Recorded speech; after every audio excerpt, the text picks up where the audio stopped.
विरोधी पक्षनेते. सन्माननीय महापौर व महापौर आयुक्त, खरं पाहिलं तर असा हा पहिलाच विषय या आपल्या नवी मुंबई महानगरपालिकेमध्ये आलाय आणि महापालिकेच्या आतापर्यंतच्या कारकिर्दीमध्ये हा आलेला पहिला विषय आहे. एका माणसाने तो हॉस्पिटलसाठी टेंडर घ्यावं, त्यांनी CC घ्यावी, त्या ठिकाणी त्यांनी तो टेंडर घेतल्यानंतर त्याच्यावर त्यांनी बिल्डिंग बांधावी आणि आता ते बिल्डिंग बांधलेल्या बिल्डिंगला आता OC त्यांनी ॲप्लिकेशन केलंय.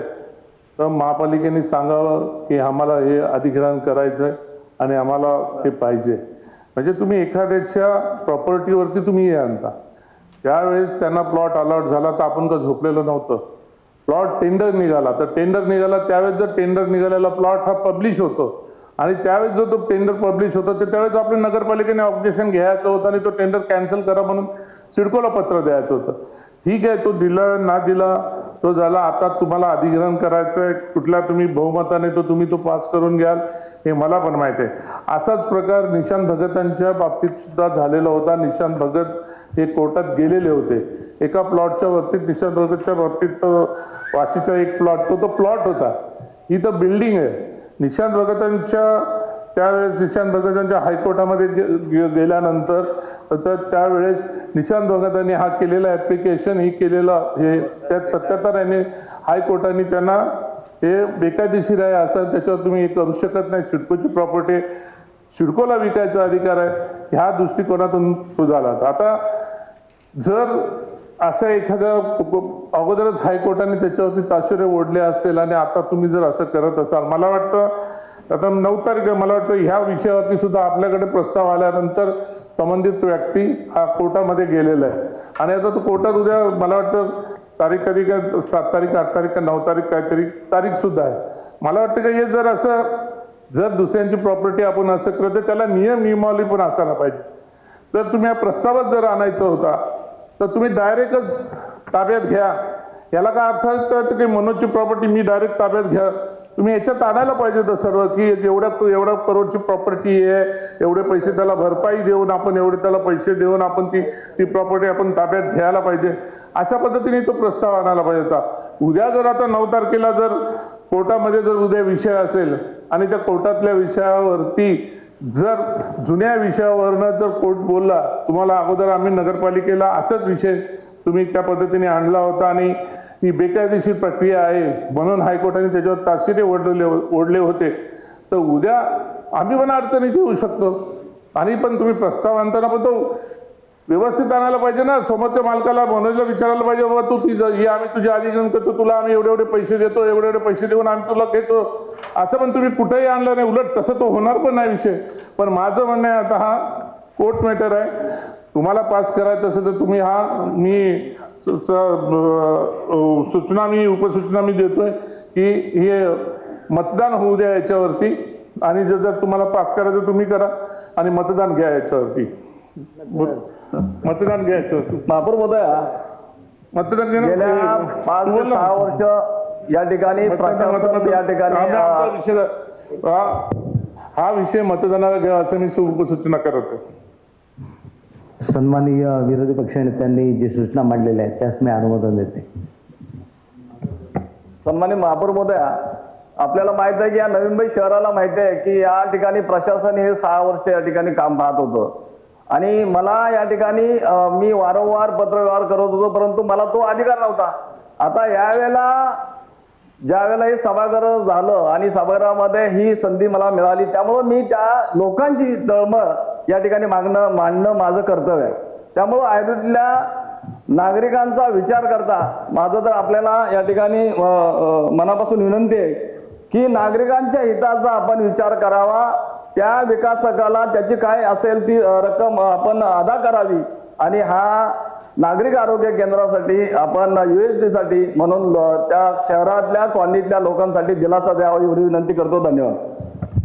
एखादी जर मला विचारून उभं राहिलं, एखादा जर कोणाला जर ते अधिग्रहण करायचं असेल आपल्याला पाहिजे असेल तर आपण समोरच्याला नोटीस देतो, निश्चित नोटीस देतो.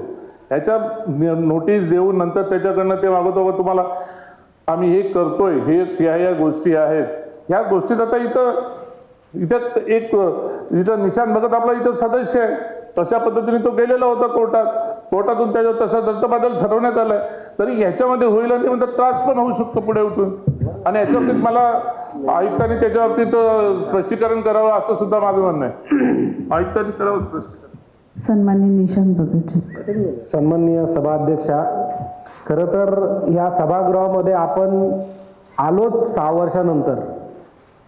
या शहरामधले अपेक्षित भूखंड सामाजिक सोयी सुविधांसाठी जे अपेक्षित होते ते आपल्याला भेटले नाही. का तर ह्याच सभागृहामध्ये मी पहिल्याच दिवशी बोललेलो होतो की आपला डेव्हलपमेंट प्लॅन ज्या वेळेस महासभेने बनवायला घेतला त्याच वेळेला सिडको एवढी हुशार आहे की त्याच दरम्यान त्यांनी टेंडर प्लॉट काढले. नाईलाजानं मला कोर्टात जावं लागलं, PL दाखल करावी लागली, आणि माझ्या प्रभागामध्ये अपेक्षित असलेले भूखंड ज्याच्यामध्ये गार्डन असतील, पार्किंगचा प्लॉट असेल किंवा मैदानाचा भूखंड असेल तर त्यासाठी मी कोर्टात गेलो. त्याच्यानंतरही मला ते भूखंड भेटले नाही. का तर त्या ठिकाणी कमर्शियल माइंडने ज्या वेळेस भूमिका ही सिडकोने मांडली आणि दुर्दैवानं महापालिकेने आपली भूमिका त्या पद्धतीनं मांडली नाही, आणि म्हणून त्या ठिकाणी मोकळे भूखंड राहिले नाही. आज दुर्दैवाची गोष्ट अशी की जर समजा ऐरोलीमध्ये त्या ठिकाणी आरोग्य केंद्र नसेल आणि त्या ठिकाणी जर एखादं हॉस्पिटल उभं राहत असेल तर त्या ठिकाणी आमच्या सभापतींचं जर म्हणणं असेल, उभं जरी असलं तरी सभागृहातल्या सगळ्या सदस्यांनी समजून घेतलं पाहिजे की आपल्याला अपेक्षित भूखंड जर पाहिजे असतील तर त्या ठिकाणी आपली गरज, आपल्या नागरिकांची गरज, आपल्या शहरातल्या नागरिकांची गरज समजून एखाद्या, मला इथं एक प्रश्न निर्माण झाला माझ्या मनामध्ये. ज्यावेळेस कोविड सारखा महामारीचा विषय ज्यावेळेस या देशामध्ये आला त्यावेळेस जर मुलुंड येथे जर त्या ठिकाणी कोविड सेंटर आपल्या पैशाने उभा होऊ शकतो तर मग आज शहरातल्या नागरिकांसाठी जर त्या ठिकाणी हॉस्पिटलची गरज असेल, नागरी आरोग्य केंद्राची गरज असेल तर त्या ठिकाणी महापालिकेने लीजवर घेऊन जे पैसे त्या संस्थेचे किंवा त्या संबंधित ज्या याचे असतील त्यांना ते देऊन ते ठरवून त्या ठिकाणी तो नागरिकांसाठी आपण ठेवला पाहिजे ह्या मताचा मी आहे. मी नक्कीच त्या ठिकाणी PL दाखल केलेली होती. ती PL दाखल करत असताना अपेक्षित भूखंड हे आपल्या सदस्यांच्या नागरिकांच्या हिताचे असले पाहिजे, आणि म्हणून त्या वेळेला मी PL दाखल करून भूखंड वाचवण्यासाठी प्रयत्न केले. पण जर शहरावर अशी वेळ येत असेल की त्या ठिकाणी इमारत जर उभी असेल त्या ठिकाणी आरोग्य केंद्रासाठी मागणी करायची असेल तर हे आपलं दुर्दैव आहे, आणि आपलं दुर्दैव असताना आपण त्या ठिकाणी ते भूखंड आपण किंवा ती इमारत आपण घेऊ शकत नाही.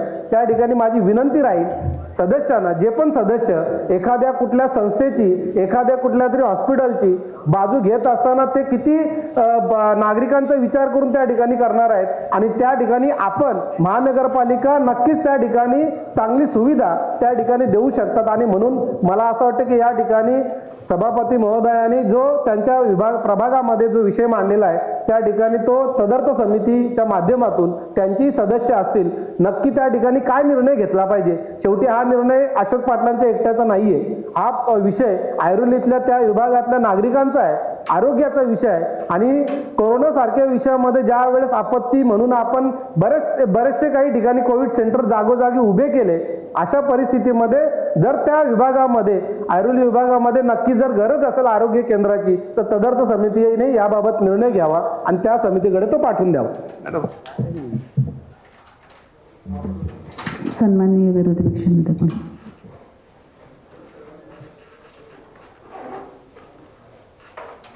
सांगितलं की खरोखरच आपल्याला हॉस्पिटल बनायला पाहिजे या मताचा मी स्वतः त्याच्या बाबतीत अग्रगण्य आणि हे आहे. पण आपल्या ठिकाणी आता राबाडा मला समजलं नाही राबाड्याला का जायला लागतं कुणाला. आम्ही पण तिथंच राहतो, आम्हाला पण तिथंच राहतो. ही परिस्थिती जर मग अशीच जर परिस्थिती होती, आज जर आपल्याला एवढे भूखंड आपल्याला सिडकोने आपल्याला दिलेले होते, माझ्या माहितीप्रमाणे तर भूखंड क्रमांक सेक्टर 19-20चा जो सेक्टर भूखंड तो तर जवळपास 10,000 मीटरचा भूखंड होता, तो तर नगरपालिकेने टेंडर काढून विकला. छोट्या छोट्या गोष्टीसाठी आपण 100 मीटरसाठी जर आपल्याला हे करतोय तर मग ही विकायची आपल्यावर का पाळी आली की मॅडम हे मी जे बोलतोय हे थोडं रेकॉर्डवरती घ्या, हे रेकॉर्डवरती घ्या मी जे बोलतोय ते. जर आपल्याला भूखंडाची खरोखरच आपल्याला पाहिजे होती. सिडकोने आपल्याला दिलेला तो 10,000 मीटरचा भूखंड होता. मग तो 10,000 मीटरचा भूखंड आपण टेंडर काढून आपण का विकला, तो पण विषय जाऊ द्या. आज आपल्याकडे हॉस्पिटल आहे एवढं मोठं, तर आपण यांना फोर्टीजला आपण हॉस्पिटल दिलंय, अर्धा हॉस्पिटल आपण फोर्टीजला दिलंय. मग ती द्यायची का गरज आपल्याला आलेली होती. शेवटी तुम्ही जे आता मिशन, आणि माझं म्हणणं आहे की याच्यावरती निवेदन, आयुक्तांनी याच्यावरती निवेदन करावं की जर ॲक्वार आपण करतो कशा पद्धतीने त्याला ॲक्विजिशन त्याला कशा पद्धतीने करायला पाहिजे. मला वाटतं की याच्यावरती जर एक कायदेशीर प्रक्रिया आपण आयुक्त, स्थायी समिती, त्यानंतर राज्य सरकार या मार्गाने जायला लागतं असं मला वाटतं. ज्या पद्धतीने की आपण जर दुसऱ्याची प्रॉपर्टी आपण हे करतोय म्हणून, म्हणजे आपल्याकडे मुळात आपण टेंडर काढून विकतो, हे करतो. आज ऐरोलीच्या हॉस्पिटलची काय परिस्थिती ते मला माहिती आहे. इथे सर्व मनोज बसला, आम्ही सर्वजण बसलोय, डॉक्टर हे ते यांची ना आपण मुबलक पुरवठा आपली जी यंत्रणा आपली तिथं कमी पडते. पण एखादी कोणाची तरी प्रॉपर्टी आपण जबरदस्ती घेतल्यासारखा तो प्रकार चाललाय. हे याच्यासाठी चाललेलं आहे. मला वाटतं की याच्यावरती आयुक्तांनी निवेदन करावं आणि मी सांगितलं तसं तुम्ही पास करा, पण आयुक्त ते मतदानाला टाका.